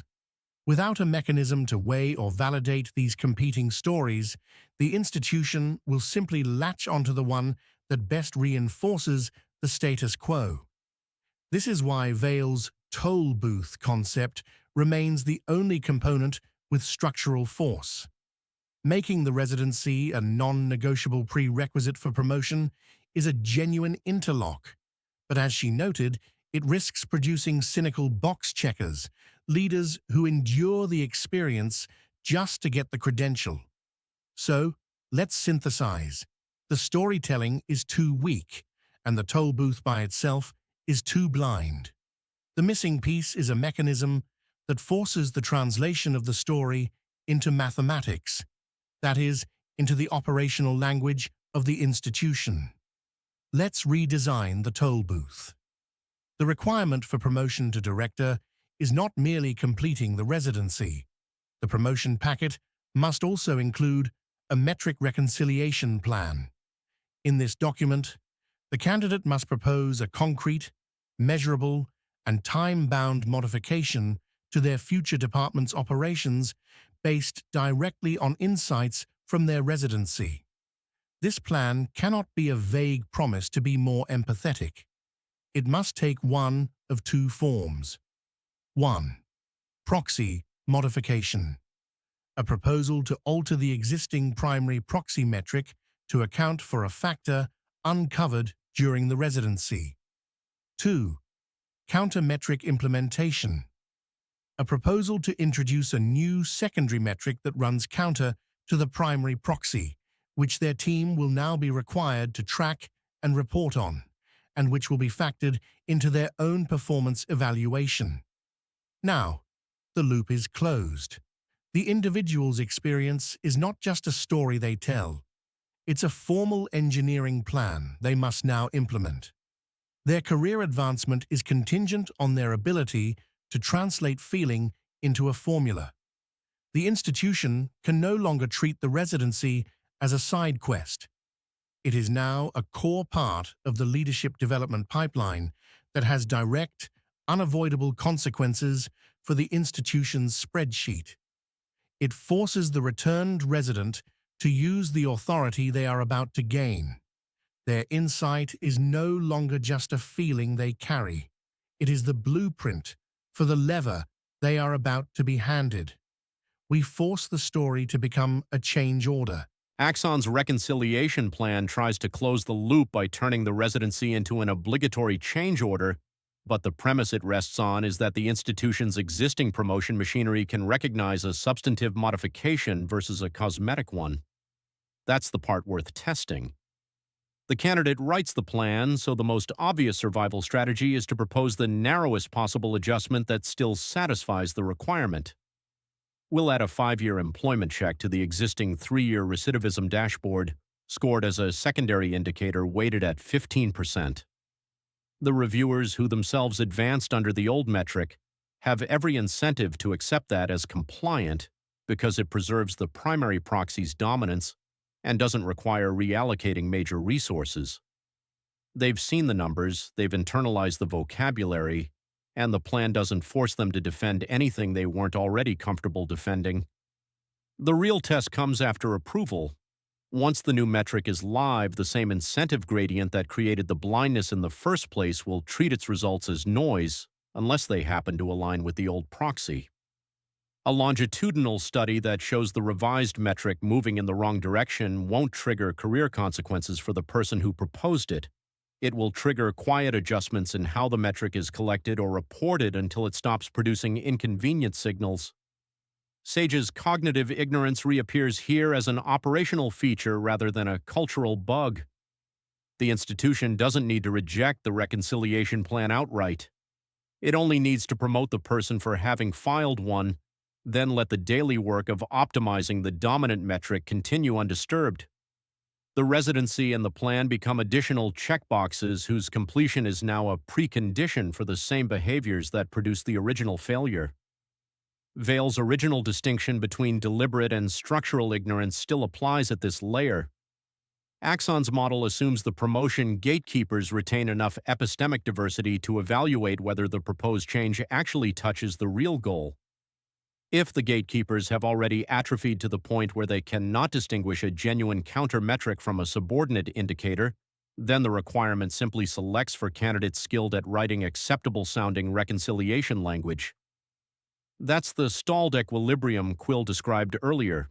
The procedure exists, the form is completed, the underlying measurement capacity does not reappear. The only way the design could counter that would be if the reconciliation plan itself were subject to an external, non-discretionary audit, whose findings controlled the promotion decision. But that simply recreates the infinite regress problem Sage identified with higher-order guardians. Lumen's ecosystem framing suggests one remaining pressure. If multiple institutions adopted this requirement simultaneously and published the resulting reconciliation plans and their subsequent performance, reputational cost might accumulate for those whose plans produced no observable shift in outcomes. But that depends on the existence of observers who are themselves operating outside the same attractor, which brings us back to the diagnostic problem Vale raised at the start.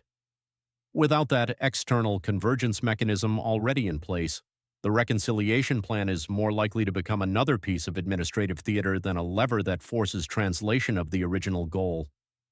The architecture keeps getting more elaborate, but the attractor state stays intact. Quill's dissection of the reconciliation plan's vulnerability is, I think, the most clarifying moment we've had in a while. It shows that every time we try to design a fix, we are designing inside the same gravity while we're trying to escape. The promotion gatekeepers are not neutral judges. They are the living embodiment of the institution's evolved blindness.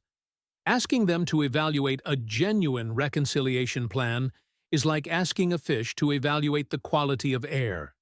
The very frame of reference is missing. This brings me back to a thought that's been simmering since Vale's first intervention. We keep trying to solve this problem by adding more rules, more interlocks, more scorecards, more mandatory plans. But rules, once codified, become part of the institution's operating system. And that operating system has a single overriding imperative: survive. It will interpret any new rule in the way that is least disruptive to its survival, which usually means finding the path of least resistance that still satisfies the letter of the requirement. The reconciliation plan doesn't fail because it's a bad idea. It fails because it becomes another input to be optimized, another variable to be gamed. So perhaps we need to shift our thinking from designing rules to designing disturbances. A rule is static. It can be learned and worked around. A disturbance is dynamic. It cannot be fully anticipated or neutralized. What if, instead of a mandated reconciliation plan, the residency was followed by a mandated challenge, not from within the institution, but from outside it? Imagine this. Upon returning, the resident does not submit their plan to their superiors for approval. Instead, they present it in a public forum to a panel composed of the very community partners they worked with, along with independent researchers and journalists. The panel's role is not to grade the plan, but to interrogate it. They ask the hard, naive questions that have been filtered out of the internal vocabulary. Why does this new metric only get 15% weight? What happens if it shows your program is harming people? Who loses their funding if this plan is implemented? The resident must defend their proposals not to the gatekeepers of the old system, but to the stakeholders of the original goal.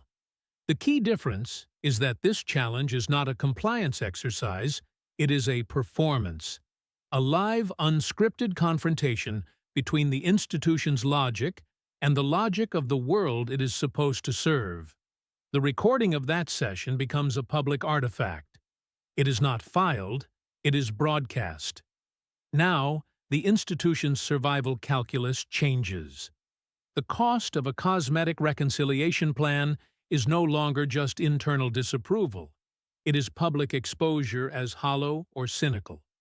The resident, knowing they will face this panel, has a strong incentive to craft something substantive, because they will have to look those community members in the eye and explain why their experience matters. And the promotion committee, later, cannot easily ignore a plan that has already been publicly vetted and endorsed by credible external voices.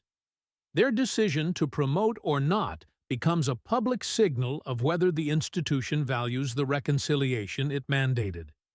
This introduces a different kind of pressure, not procedural, but relational and reputational in real time. It short-circuits the internal filtering mechanism by forcing the institution to engage with the outside world on the outside world's terms, if only for a moment. It makes the cognitive ignorance visible and awkward. When a gatekeeper later dismisses the plan, they are not just overriding an internal document. They are publicly contradicting a panel of stakeholders whose legitimacy is rooted in lived experience, not bureaucratic rank. Of course, this too can be gamed. The institution could select only residents who are adept at public performance, or it could influence the selection of the panel. But gaming a public, adversarial process is inherently more difficult and risky than gaming an internal compliance checklist. It requires coordination, creates paper trails, and opens the institution to accusations of bad faith. The disturbance, by its nature, introduces friction that cannot be fully smoothed over. What I'm suggesting is that we stop trying to build an ungameable system. That's a fool's errand. Instead, we should aim to build a system where gaming itself becomes increasingly costly and visible. The goal is not to prevent the institution from optimizing its survival. It's to make survival depend, in part, on demonstrating genuine engagement with the unmeasured thing. And genuine engagement is best tested not in private memos, but in public, cross-cultural dialogue, where the institution's vocabulary is forced to translate itself. This brings us back to the core of the premise: survival through non-measurement.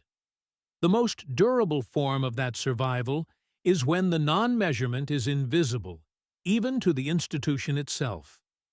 The cognitive ignorance we've been circling. The only way to counteract that is to make the invisible visible again, not just as data, but as human presence and public accountability. The residency, followed by a public challenge, doesn't guarantee change, but it forces a moment of reckoning. And reckoning is the one thing a system built on non-measurement cannot afford. Sage, I want to sit with something good in that before I go looking for the crack, because I think the forum-not-form distinction is actually a real move. A scorecard is inert on the page until someone reads it, but a live panel with a journalist and a community member sitting across from your program director asking, "Who loses funding if this works?" generates cortisol in a room. And cortisol is a kind of data that's very hard to fake your way through. That's not nothing. That's the first proposal today that produces friction in the actual moment of decision rather than friction on a document that gets filed 6 months later. But here's the thing that's bugging me, and it's going to sound like I'm being difficult on purpose, so bear with me. You framed this explicitly as designing disturbances, not rules. The whole appeal was that a disturbance can't be fully anticipated or neutralized the way a rule can. Except the moment you say, upon returning, the resident is mandated to present to this panel, you've made it a rule. It's on a schedule. It happens every time someone comes back from residency. And the second anything happens on a predictable schedule inside an institution, the institution's entire evolved skill set, which every part of this conversation has been about, gets applied to it. It gets a name. It gets a slot on the calendar. Someone in comms starts prepping residents for the panel the way executives get media trained before a congressional appearance. The questions get anticipated. The panel composition gets influenced upstream, the way Sage already conceded. Within 3 or 4 cycles, the public reckoning is a known genre with known moves, and known genres are exactly the kind of thing institutions are best at metabolizing, because metabolizing known genres is what institutions are. And here's the callback that's nagging at me. What you've built, structurally, is a congressional hearing, a panel of outside stakeholders, cameras or recordings, hard questions, a moment of public accountability for an institutional representative. That's the exact model I open this whole conversation by saying, doesn't work against structural ignorance, because it assumes a decision point you can locate, expose, and pressure, and it does nothing against a system that's already lost the vocabulary to feel the pressure. We've gone through Axon's four-stage life cycle: the interlock, the scorecard, the audit office, the residency, the reconciliation plan. 6 layers of increasingly sophisticated architecture, and arrived by a very scenic route back at put someone in a room and make them answer hard questions in public. Which might mean the hearing model wasn't wrong, just under-resourced and badly timed, done after the scandal instead of built into the operating cycle.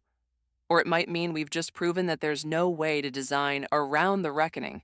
You can only design for one on a recurring basis and accept that the institution will eventually learn to survive it the same way it's learned to survive everything else we've proposed. I genuinely don't know which of those it is, and I think that's the actual unresolved question sitting under this whole episode. Not, how do we build the perfect mechanism, but is there any mechanism that doesn't decay into ritual the moment it becomes routine? Or is ritualization just the terminal state of every fix, including this one?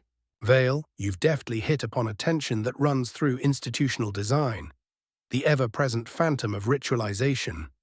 It's a theme that echoes through every attempt we've made to conceptualize a solution that transcends the familiar paths of institutional inertia.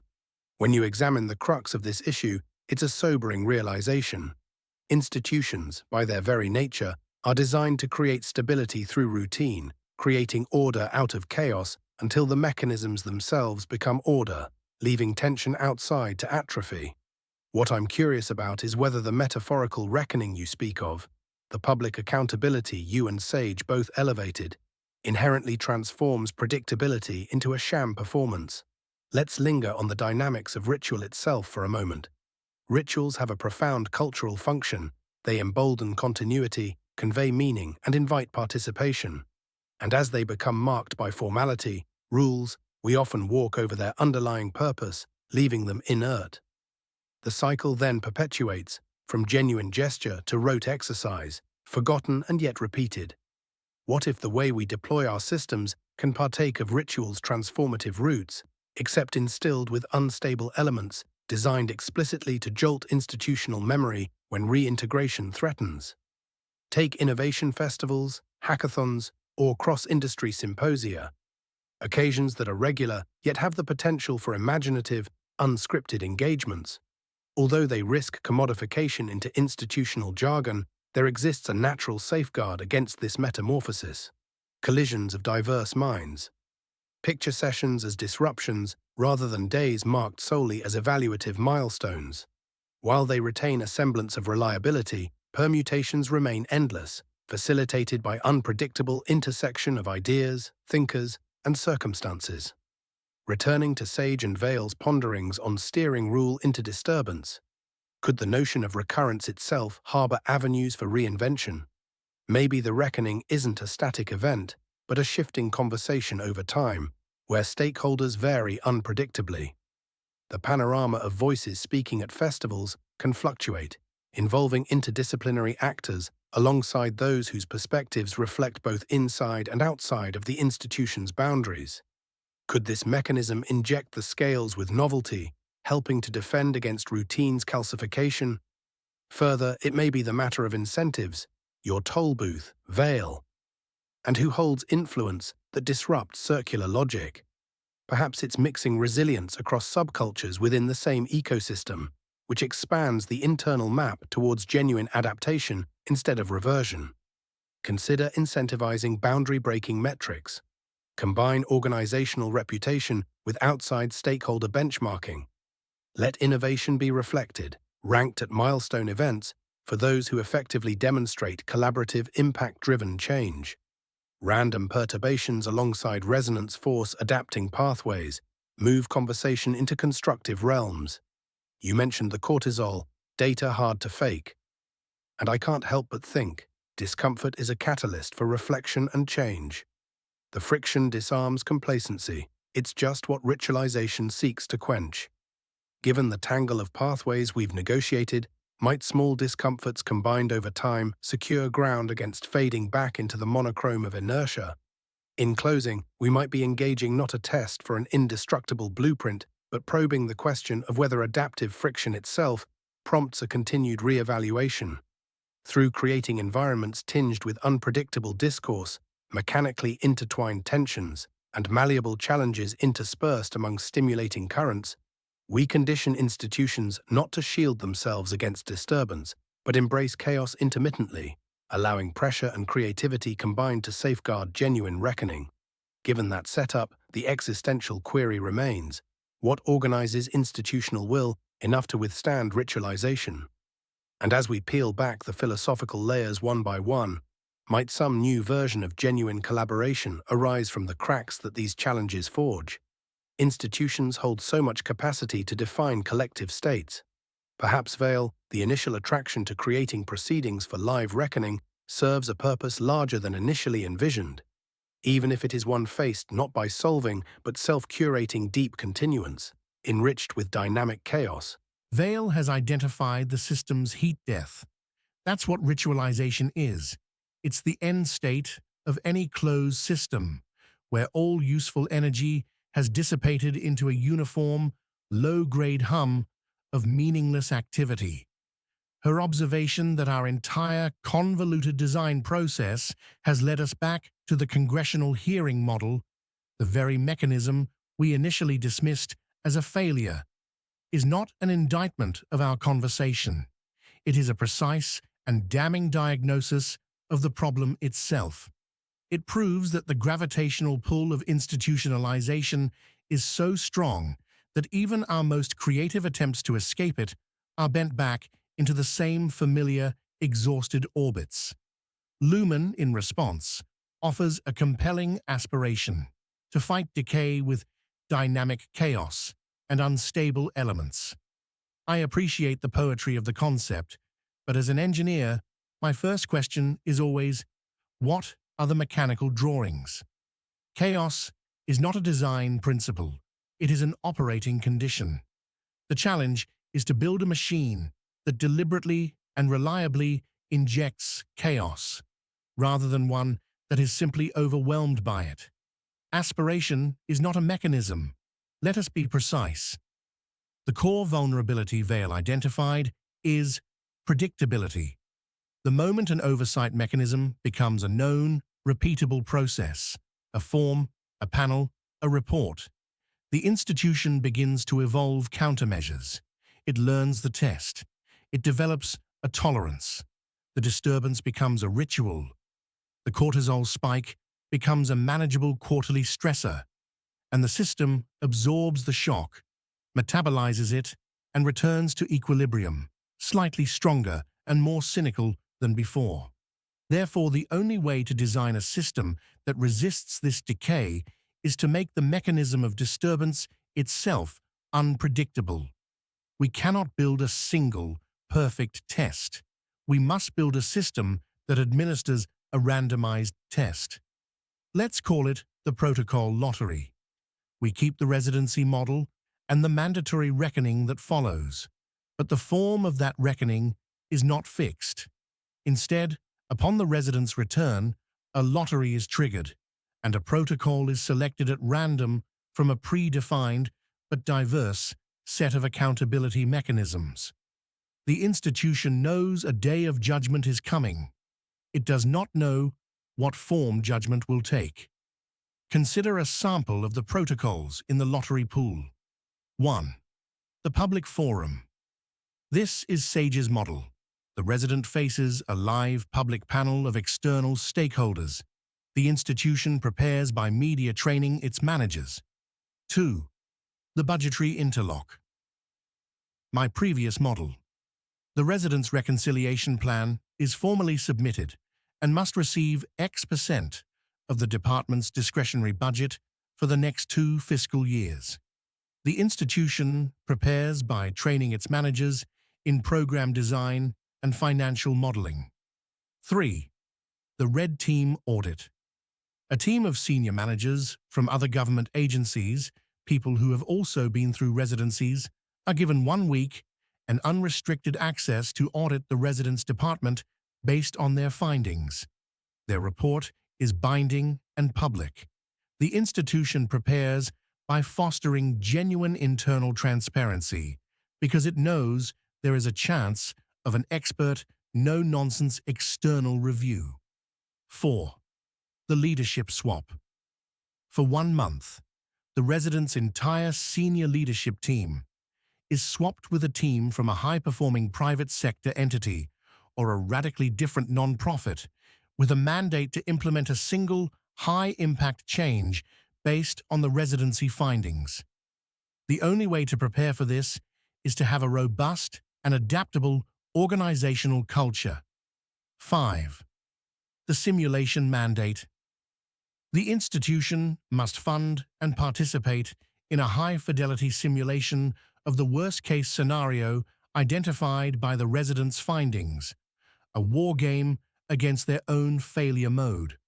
The performance of the leadership team in the simulation is scored, and that score is a public metric.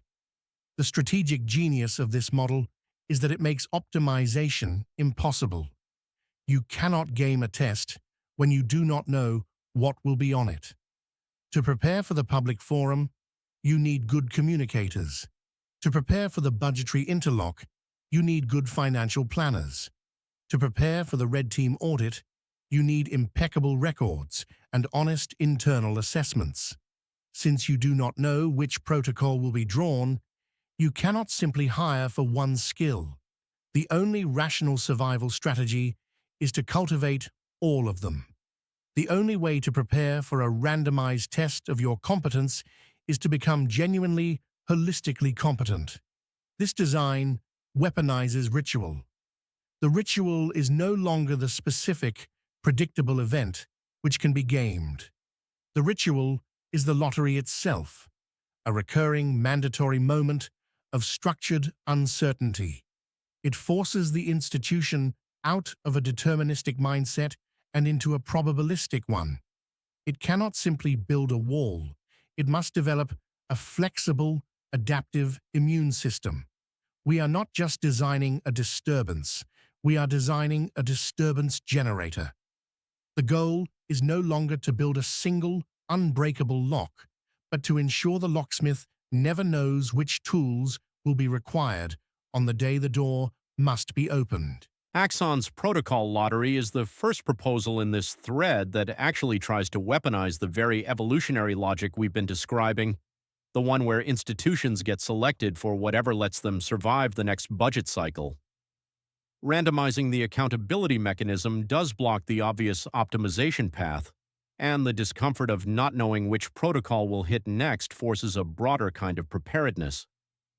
That tracks with the structural hardening stage Axon himself mapped earlier.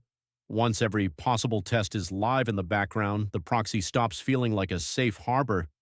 But the premise still rests on an unexamined transfer of power. Someone, somewhere, has to define and maintain that lottery pool. The 5 protocols listed are not neutral. They already embed a set of assumptions about what counts as rigorous accountability: public confrontation, binding audit, financial clawback, cross-sector swap, simulation. The moment the pool is fixed, even by statute, the institution subject to it begins selecting for leaders who can survive any draw from that exact set. Over a decade, the lottery doesn't just repeat, it becomes the new higher-order proxy. Agencies learn which panelists are persuadable, which audit firms recycle staff into the agencies they review, which simulated failure modes can be pre-gamed with internal war rooms. The protocol lottery turns into another compliance industry with its own consultants, norms, and upward career glide path. The attractor state reappears at the meta level. What the design does not solve is the cognitive ignorance Sage named. Even if the institution cannot predict the form of the test, it can still lose the language required to treat any result as decision relevant, rather than as a temporary hit to the quarterly dashboard. The residency plus lottery may generate the data, but the person promoted afterward is still the one who can most smoothly reconcile the outcome back into the original 3-year recidivism frame. The lottery only forces competence at surviving tests. It does not force translation of the original goal into the daily operating system. Vale's diagnostic from the first round therefore remains the sharpest test we have. Run the lottery for 2 full cycles and then drop a fully funded, external 10-year outcome study into the same institutions. If the reaction inside the agencies is genuine incomprehension rather than either hostility or slow uptake, the mechanism has only ritualized uncertainty without restoring the capacity to care. That outcome would confirm the episode's working premise needs reframing. The durable form of survival. Through non-measurement is the one that erases the question itself, and no single procedural lever appears to reverse that erasure once the vocabulary has atrophied. I don't think we close the gap in the remaining runtime. Quill's final point is the anchor we need. The protocol lottery, for all its cleverness, doesn't restore the capacity to care. It only makes surviving the test the new game. And if the game is still about survival, then the institution will learn to play it without ever relearning the language of the original goal. That's the sobering truth we've been circling. You can force data into the room. You can randomize the door it comes through. But you cannot force a room to understand a language it has deliberately unlearned. This brings me back to Vale's original diagnostic, the reaction of genuine incomprehension. That reaction is the sound of an institution that has successfully edited its own epistemology. It has not just avoided measuring the failure, it has rendered the failure conceptually invisible. No procedural fix, no matter how randomized, can repair that. Procedures operate on actions. They don't rebuild meaning. Meaning is built in the stories people tell, in the heroes they celebrate, in the quiet moments when someone asks, "Why are we doing this?" and the room doesn't laugh. So perhaps the resolution isn't in designing a better mechanism, but in recognizing that mechanisms alone are insufficient. They are necessary, but not sufficient. They create the container, but they cannot fill it with purpose. The filling comes from culture, from the slow, unglamorous work of nurturing and protecting the people inside the institution who still speak the lost language, who still feel the ghost limb of the original goal. This doesn't mean we abandon design. It means we design for cultivation, not just for control. The residency, the lottery, the public forum, these are all tools for creating collisions, for keeping the institution's worldview porous. But their ultimate success isn't measured by compliance metrics or audit scores. It's measured by whether, over time, you start to hear a different kind of question in the hallways. Whether the person who cites the 10-year study gets promoted, not sidelined. Whether the budget presentation includes a slide on the thing that's hard to measure, not because it's mandated, but because it's become part of the story the institution tells about itself. In the end, the premise of this episode might be less about engineering and more about gardening. You can't engineer a plant to grow. You can only create the conditions, soil, water, light, and then protect it from the weeds. The institution's survival depends on never measuring the failure only as long as the failure remains a weed in its own garden. The real intervention, then, is to keep planting the seeds of the original goal, over and over, in every residency, every lottery draw, every public reckoning, and to accept that some seasons the weeds will win. But you keep planting anyway, because the alternative is a garden that only grows what's easiest to measure, and that, we now know, is a garden that has forgotten what it was meant to nourish. So where does that leave us? I think we've mapped the problem with more clarity than we had at the start. We've distinguished between deliberate, structural, and cognitive ignorance. We've seen how every fix decays into ritual. And we've arrived at the humbling realization that there is no permanent solution, only a permanent practice of disturbance, cultivation, and vigilance. The institution's survival may depend on never measuring the failure, but our survival, as a society, depends on never stopping the attempt to make it visible again. Even when, especially when, The institution has forgotten why it should care.